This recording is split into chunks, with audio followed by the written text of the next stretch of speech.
রাতের সংবাদে আপনাকে স্বাগতম। প্রথমে জানিয়ে দিচ্ছি সংবাদ শিরোনাম। ভেনেজুয়েলা ৩ থেকে ৪ কোটি ব্যারেল তেল যুক্তরাষ্ট্রকে দিয়ে দেবে বলে জানিয়েছেন মার্কিন প্রেসিডেন্ট ডোনাল্ড ট্রাম্প। এর আগে মার্কিন সামরিক অভিযানের পর প্রথমবারের মতো প্রকাশ্যে সাফল্যের দাবি করেন মার্কিন প্রেসিডেন্ট। এই অভিযানকে অসাধারণ সামরিক কীর্তি হিসেবে আখ্যা দেন তিনি। এদিকে শিগগিরই দেশে ফিরে নির্বাচনে জয়ী হয়ে ক্ষমতা সামলানোর কথা জানিয়েছেন বিরোধী নেত্রী মারিয়া করিনা মাচাদো। গ্রিনল্যান্ড ঘিরে ডোনাল্ড ট্রাম্পের নতুন আগ্রহে কূটনৈতিক উত্তাপ বাড়ছে। দ্বীপটি দখলে যুক্তরাষ্ট্র হামলা চালালে সামরিক জোট ন্যাটোর সমাপ্তি ঘটবে বলে হুঁশিয়ারি দিয়েছেন ডেনমার্কের প্রধানমন্ত্রী মেট্টে ফ্রেডরিকসন। এদিকে সরাসরি যুক্তরাষ্ট্রের অবস্থানের বিরোধিতা করে ডেনমার্কের পাশে দাঁড়ালেন ব্রিটেনের প্রধানমন্ত্রী কিয়ার স্টারমার। বলেন, দ্বীপের ভবিষ্যৎ নির্ধারণ করবে গ্রিনল্যান্ডবাসী ও ডেনমার্ক। নিরাপত্তা ইস্যুতে কোপেনহেগেনকে সহযোগিতার কথা বলেন ব্রিটিশ পররাষ্ট্রমন্ত্রী। অর্থনৈতিক দুরবস্থা ও ঊর্ধ্বমুখী মূল্যস্ফীতির প্রতিবাদে শুরু হওয়া বিক্ষোভ ২৭টি প্রদেশে এবং ৯২টি শহরে ছড়িয়ে পড়েছে। টানা ১০ দিন ধরে চলা বিক্ষোভে এ পর্যন্ত ৩৬ জন নিহত হয়েছেন। গ্রেফতার করা হয়েছে ২,০০০-এর বেশি আন্দোলনকারীকে। ইরান নতুন প্রতিরক্ষা কাউন্সিল গঠন করে সতর্ক করেছে যে দেশের নিরাপত্তা ও সার্বভৌমত্বে স্পষ্ট হুমকি দেখা দিলে আগাম পদক্ষেপ নেওয়া হতে পারে। ইতিহাসের সর্বনিম্ন পর্যায়ে পৌঁছে গেছে ইরানের মুদ্রা রিয়ালের মান। ফিলিস্তিনের পশ্চিম তীরে বিশ্ববিদ্যালয় প্রাঙ্গণে অবৈধভাবে প্রবেশ করে অভিযান চালিয়েছে ইসরায়েলি বাহিনী। এ ঘটনায় অন্তত ৪১ জন আহত হয়েছেন। গাজার রাফা সীমান্ত খুলতে এখনও টালবাহানা করছে ইসরায়েল। যুক্তরাষ্ট্রের অনুমোদনের পর উপত্যকাটিতে বিশেষ অভিযানের পরিকল্পনা করছে দখলদার বাহিনী। রাফা সীমান্ত বন্ধ রাখায় ইসরায়েলের কঠোর সমালোচনা করেছে কাতার। এবার শুনবেন বিস্তারিত।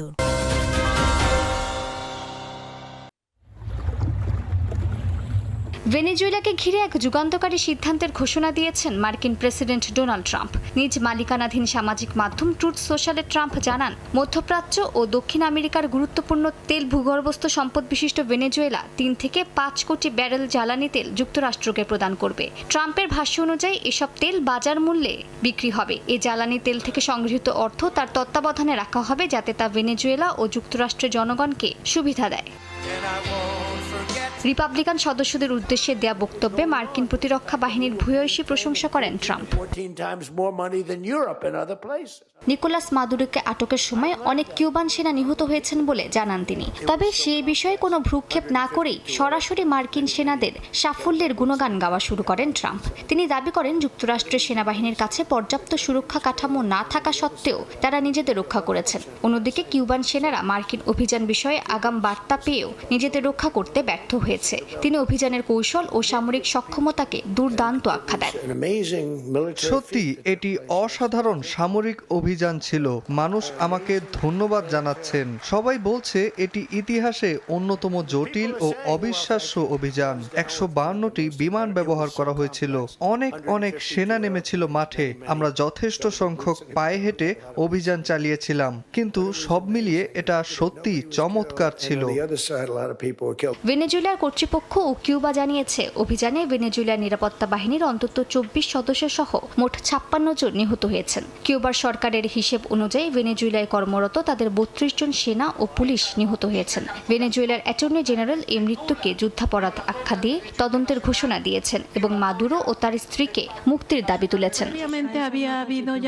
মেক্সিকোর প্রেসিডেন্ট ক্লদিয়া শেনবাউন যুক্তরাষ্ট্রের সামরিক হস্তক্ষেপের নিন্দা জানিয়ে মাদুরোর জন্য ন্যায্য বিচার দাবি করেছেন। একই সঙ্গে কলম্বিয়ার পররাষ্ট্রমন্ত্রী রোজা ভিলাভিসনেসিও জানিয়েছেন, যুক্তরাষ্ট্রের পক্ষ থেকে কোনো ধরনের সামরিক আগ্রাসন হলে দেশটির সেনাবাহিনী জাতীয় ভূখণ্ড ও সার্বভৌমত্ব রক্ষায় বাধ্য থাকবে।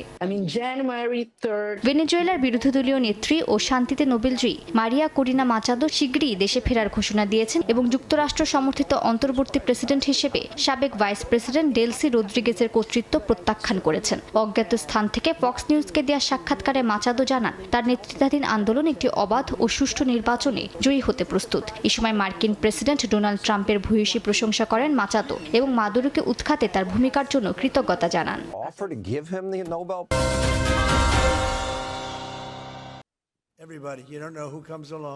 ভেনেজুয়েলায় অভিযানের পর লাতিন আমেরিকার আরও কয়েকটি দেশে হামলা সহ গ্রিনল্যান্ড দখলের হুমকি দিচ্ছেন মার্কিন প্রেসিডেন্ট ডোনাল্ড ট্রাম্প। জাতীয় নিরাপত্তার স্বার্থে যুক্তরাষ্ট্রের গ্রিনল্যান্ড প্রয়োজন বলে মন্তব্য করেছেন তিনি। ট্রাম্পের এই মন্তব্যের জেরে ডেনমার্কের নেতাদের মধ্যে উদ্বেগ তৈরি হয়েছে। দ্বীপটি দখলে যুক্তরাষ্ট্র হামলা চালালে ন্যাটোর সমাপ্তি ঘটবে বলে মন্তব্য করেছেন ড্যানিশ প্রধানমন্ত্রী। বলেন, যুক্তরাষ্ট্র যদি সামরিকভাবে জোটভুক্ত আরেকটি দেশে হামলার সিদ্ধান্ত নেয় তাহলে ন্যাটো সহ সবকিছুর সমাপ্তি ঘটবে এবং দ্বিতীয় বিশ্বযুদ্ধের পর থেকে যে নিরাপত্তা দেয়া হচ্ছে সেটিরও সমাপ্তি হবে। এদিকে ব্রিটিশ প্রধানমন্ত্রী কিয়ার স্টারমার সরাসরি যুক্তরাষ্ট্রের অবস্থানের বিরোধিতা করে ডেনমার্কের পাশে দাঁড়িয়েছেন। স্কাই নিউজকে দেয়া সাক্ষাৎকারে তিনি ডেনমার্ককে ইউরোপীয় ও ন্যাটোর ঘনিষ্ঠ মিত্র হিসেবে উল্লেখ করে স্পষ্ট সমর্থন জানান। গ্রিনল্যান্ডের প্রশ্নে বাইরের কোনো শক্তির হস্তক্ষেপের সুযোগ নেই এবং দ্বীপটির ভবিষ্যৎ গ্রিনল্যান্ডবাসী ও ডেনমার্ক নির্ধারণ করবে বলে মন্তব্য করেন স্টারমার। নিরাপত্তা ইস্যুতে ডেনমার্কের সঙ্গে ঘনিষ্ঠ সহযোগিতা অব্যাহত রাখার কথা বলেছেন পররাষ্ট্রমন্ত্রী ইয়েভেট কুপার। ন্যাটোর ভেতরে ঐক্য ও সার্বভৌমত্বের নীতিকে সামনে রাখার কথাও বলেন তিনি। গ্রিনল্যান্ড কোনো স্বাধীন দেশ নয়, এটি আটলান্টিক মহাসাগরের মাঝে অবস্থিত একটি বিশাল ভূখণ্ড, কিন্তু সেখানে রয়েছে প্রচুর পরিমাণ প্রাকৃতিক সম্পদ। গ্রিনল্যান্ড ডেনমার্কের একটি স্বায়ত্তশাসিত অঞ্চল। গ্রিনল্যান্ডের সরকার ব্যবস্থায় ডেনমার্ক সরাসরি হস্তক্ষেপ না করলেও দ্বীপের নিরাপত্তা ও পররাষ্ট্র ইস্যুগুলো দেখে ডেনমার্কই।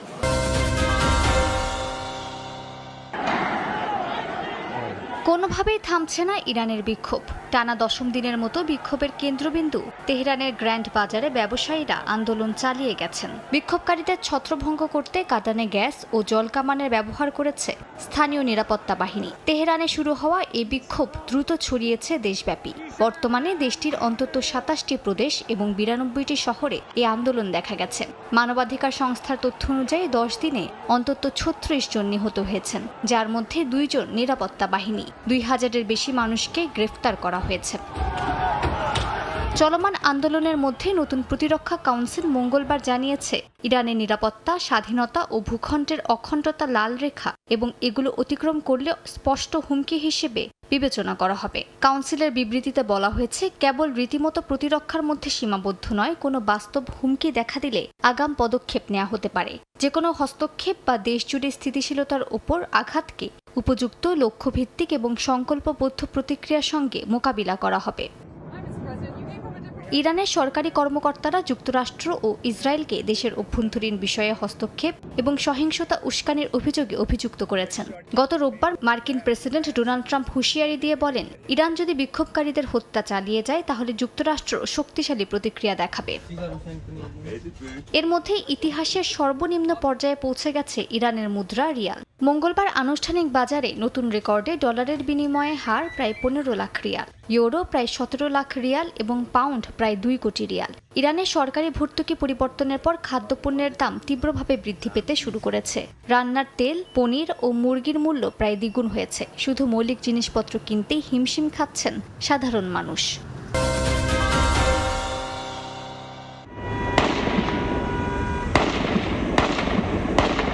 ফিলিস্তিন জুড়ে ইসরায়েলি সেনাবাহিনীর তাণ্ডব যেন নিত্য নৈমিত্তিক বিষয় হয়ে গেছে। স্থানীয় সময় মঙ্গলবার পশ্চিম তীরে বিরোজিত নামের এক বিশ্ববিদ্যালয়ে ইসরায়েলি সেনারা প্রবেশ করে। এই সময় গুলি, সাউন্ড গ্রেনেড ও টিয়ার গ্যাস ব্যবহার করে শিক্ষার্থীদের ওপর হামলা চালানো হয়। প্যালেস্টাইন রেড ক্রিসেন্ট সোসাইটি জানিয়েছে, এর মধ্যে বেশ কয়েকজনের পাতে গুলি লেগেছে, আবার কয়েকজন টিয়ার গ্যাসের হামলায় শ্বাস প্রশ্বাসে সমস্যা অনুভব করেছে। আহতদের মধ্যে প্রায় 11 জনকে ইশতিসারি আরব হাসপাতালে ভর্তি করা হয়েছে। এই হামলার আগে বিশ্ববিদ্যালয়ের ছাত্ররা ইসরায়েলের জেলে বন্দী ফিলিস্তিনিদের মুক্তির দাবিতে সমাবেশ করেন। সমাবেশের ফাঁকে গাজার 6 বছর বয়সী শিশু হিন্দ রাজাবের হত্যাকে কেন্দ্র করে নির্মিত চলচ্চিত্র প্রদর্শনের সময় এই হামলা করা হয়। ইসরায়েলি সেনারা একে সন্ত্রাসবাদের সমর্থনের সমাবেশ হিসেবে বর্ণনা করেছে। ইসরায়েলি দখলদারদের এই হামলা শিক্ষা প্রতিষ্ঠানের পবিত্রতা লঙ্ঘন করেছে বলে উদ্বেগ জানিয়েছে বিশ্ববিদ্যালয় কর্তৃপক্ষ। দুর্ভাগ্যবশত বিশ্ববিদ্যালয়ে হামলার ঘটনা চলছেই, তবে এইবার সব সীমা অতিক্রম করে বাইরে স্পষ্ট নির্মমতার সঙ্গে ঘটেছে। তবে হামলার বিরুদ্ধে আমাদের ফিলিস্তিনের জনগণ যেখানেই থাকুক না কেন সংঘবদ্ধ আছে। গাজায় রাফা সীমান্ত বন্ধ রাখায় ইসরায়েলের কঠোর সমালোচনা করেছে কাতার। দোহা জানিয়েছে, মানবিক সহায়তা রাজনৈতিক চক্রান্তের জন্য ব্যবহার করা যাবে না। এছাড়াও উপত্যকাটিতে পরিপূর্ণ যুদ্ধবিরতি বাস্তবায়নের আহ্বান জানিয়েছে দোহা। যুক্তরাষ্ট্র ইসরায়েলকে গাজায় বিশেষ অভিযান চালানোর অনুমোদন দিয়েছে বলে দাবি করেছে ইসরায়েলি গণমাধ্যমগুলো। অনুমোদনের বিষয়টি 4 ঘণ্টা নিরাপত্তা বৈঠকে আলোচনা হয়। বৈঠকে গাজা, লেবানন, সিরিয়া ও ইরানের সাম্প্রতিক পরিস্থিতি পর্যালোচনা করা হয়েছে। ইসরায়েলি কর্মকর্তারা জানিয়েছেন, হামাস নিরস্ত্র না হওয়া পর্যন্ত পুনর্গঠন বা দ্বিতীয় ধাপের কোনো চুক্তি হবে না।